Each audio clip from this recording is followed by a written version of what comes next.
Assalamualaikum warahmatullahi wabarakatuh. Perkenalkan, nama saya Fitra Firmansyah. Saya berasal dari kelompok 1.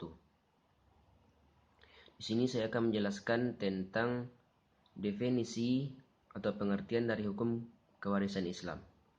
Dalam bahasa Arab, hukum kewarisan Islam disebut al-miras, yaitu bentuk masdar dari kata warisan, yaitu mirasan.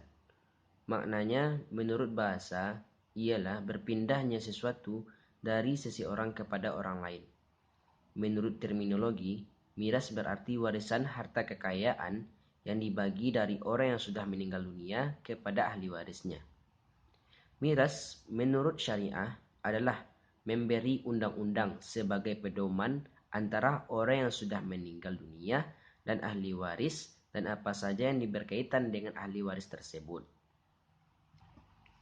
Dan adapun mengenai pengertian hukum waris ini, terdapat berbagai definisi yang diberikan oleh para pakar ahli hukum dan peraturan perundang-undangan, yaitu yang pertama, menurut Mr. Betterhart, hukum waris adalah aturan-aturan hukum yang mengenai cara bagaimana dari abad ke abad penerusan dan peralihan dari harta kekayaan yang berwujud dan tidak berwujud dari turun ketemuruan. Menurut Mr. Apitlo, hukum waris adalah kumpulan peraturan yang mengatur hukum mengenai kekayaan karena wafatnya seseorang, yaitu mengenai pemindahan kekayaan yang ditinggalkan oleh si pewaris dan akibat dari pemindahan ini bagi orang-orang yang memperolehnya, baik dalam hubungan antara mereka dan mereka, hubungan antara mereka dengan pihak ketiga. Assalamualaikum warahmatullahi wabarakatuh. Perkenalkan, nama saya Wahyu Saputra, NIM 15130-164 dari kelompok 1. Baiklah, saya langsung saja akan memperjelaskan materi hukum kewarisan Islam mengenai sumber hukum kewarisan Islam. Sumber hukum kewarisan Islam itu terdapat dua buah. Yang pertama ayat-ayat Al-Quran dan yang kedua berupa hadis-hadis Nabi. Ayat Al-Quran terdapat pada Quran Surah An-Nisa dan Surah Quran Surat Al-Anfal. An-Nisa ayat 7 sampai ayat 33 dan 176 dan Al-Anfal ayat 75. Baiklah, saya akan membacakan satu potongan ayat Quran Surah An-Nisa ayat 7. Lirijali nasibum mimma tarakal walidani wal aqrabuna walin nisa'i nasibum mimma tarakal walidani wal aqrabuna mimma qala minhu aw kusuron nasiban mahrudan.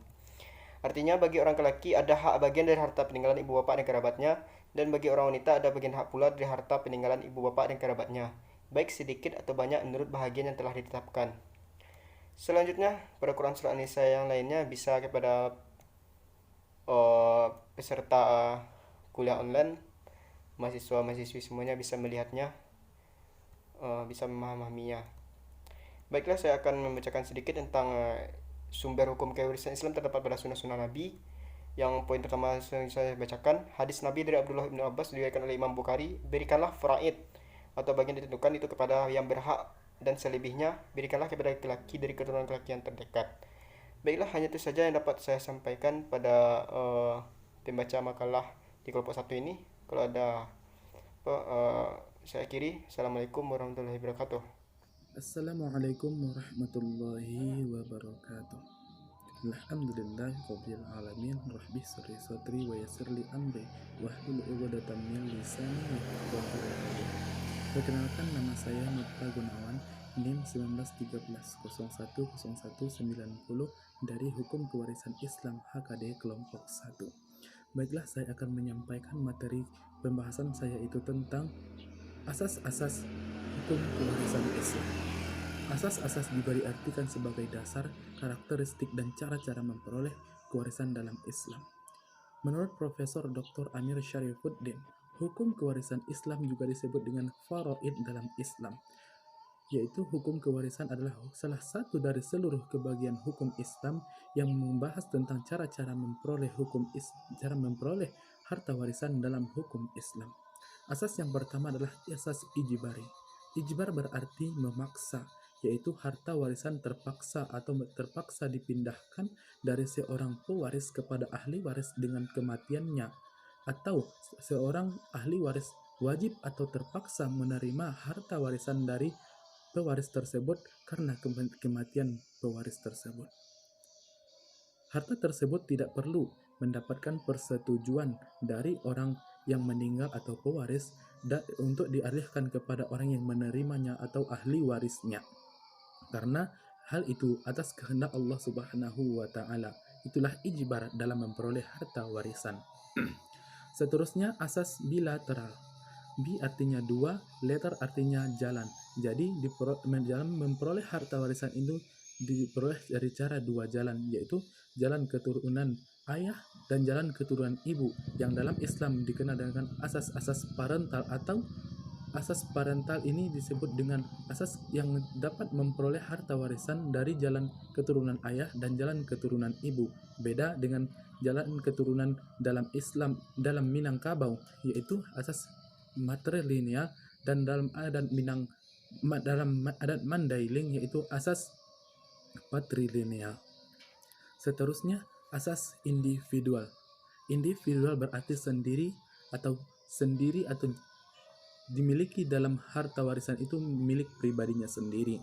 Maksudnya di sini adalah harta warisan yang diperoleh dari bagian-bagian warisan itu dimilikinya secara perseorangan dan tidak dimiliki secara bersama atau syarikat. Misalnya, harta warisan yang diperoleh oleh seorang anak perempuan tunggal, yaitu setengah dari bagiannya, maka harta setengahnya itulah harta yang dimilikinya secara pribadi yang tidak dapat dibagi kepada orang siapapun dalam keadaan apapun. Tetapi apabila dia ingin memberikan harta itu kepada orang lain, maka dia bebas memberikannya atau mewakafkannya pula. Seterusnya, asas yang keempat adalah asas keadilan berimbang. Asas keadilan di sini yang dimaksud adalah asas yang berimbang antara kewajiban dan hak yang diperoleh atas kewarisan itu, bukan adil dalam aspek keadilan yang dibagi dalam keadilan merata. Keadilan di sini dimaksud adalah mendapatkan hak-hak warisan dari pewaris yang sesuai dengan nas dalam Al-Quran, bukan mendapatkan semua orang mendapatkan harta yang sama, tetapi adil di sini adalah mendapatkan harta warisan sesuai dengan keadilan atau sesuai dengan bagian-bagian yang telah ditetapkan oleh nas, baik itu Al-Quran ataupun sunnah yang disampaikan oleh Rasulullah SAW. Yang kelima adalah asas kematian semata, atau asas yang diperoleh oleh karena kematian seseorang atau pewaris yang diperoleh oleh ahli waris itu. Karena dengan kematian itu otomatis hak waris itu berpindah kepada ahli waris, tetapi tanpa kematian hak mewarisi itu tidak akan pernah terjadi. Mungkin sekian yang dapat saya sampaikan. Banyak maaf. Assalamualaikum warahmatullahi wabarakatuh. Assalamualaikum warahmatullahi wabarakatuh. Perkenalkan, nama saya Guntur Gumanti dari kelompok 1 akan menjelaskan tentang hubungannya dengan hukum waris nasional. Di Indonesia belum ada suatu ketentuan hukum tentang waris yang dapat ditetapkan untuk seluruh warga negaranya. Oleh karena itu, hukum warisan yang diterapkan bagi seluruh warga negara Indonesia masih berbeda-beda mengingat penggolongan warga negara. Yang pertama, bagi warga negara golongan Indonesia asli, pada prinsipnya berlaku hukum adat yang sesuai dengan hukum adat yang berlaku pada masing-masing daerah. Yang kedua, bagi warga negara golongan Indonesia asli yang beragama Islam di berbagai daerah, berlaku hukum Islam yang sangat berpengaruh padanya. Yang ketiga, bagi orang Arab pada umumnya berlaku hukum Islam secara keseluruhan. Dan yang keempat, bagi orang-orang Tionghoa dan Eropa, berlaku hukum warisan dari Bugar-Liege Wetboek. Seperti penegasan tentang anak luar kawin dan anak angkat seharusnya juga termasuk dalam bagian ini. Mengenai anak yang lahir di luar perkawinan, disebut dalam pasal 186 bahwa ia mempunyai hubungan saling mewarisi dengan ibu dan keluarga pihak ibunya. Sedangkan mengenai anak angkat, perlu ada pengesahan bahwa sesuai dengan ketentuan hukum Islam, anak angkat tidak mewarisi orang tua angkatnya. Akan tetapi, anak angkat berhak mendapatkan bagian harta orang tua angkatnya melalui prosedur lain. Di Indonesia sebagai negara yang mayoritas penduduknya menganut agama Islam yang terdiri berbagai suku, bangsa, dan adat istiadat yang berbeda satu sama lainnya, memiliki ciri khas tersendiri dalam melaksanakan pembagian warisan. Hukum waris menduduki tempat amat penting dalam hukum Islam. Ayat Al-Quran mengatur hukum waris dengan jelas dan terperinci. Hal ini dapat dimengerti, sebab masalah warisan pasti dialami oleh setiap orang. Apabila tidak diberikan ketentuan, pasti amat mudah menimbulkan sengketa di antara ahli waris. Dalam sistem hukum nasional, hukum adat, hukum Islam, dan hukum perdata berlaku dan diakui dalam penyelesaian masalah-masalah hukum. Begitu pula hukum waris adat diakui dan berlaku bagi masyarakat adat setempat. Hukum waris Islam diperuntukkan bagi umat Islam dalam pembagian warisan. Sedangkan hukum waris perdata bagi masyarakat atau golongan non-muslim dalam pembagian atau penyelesaian masalah waris.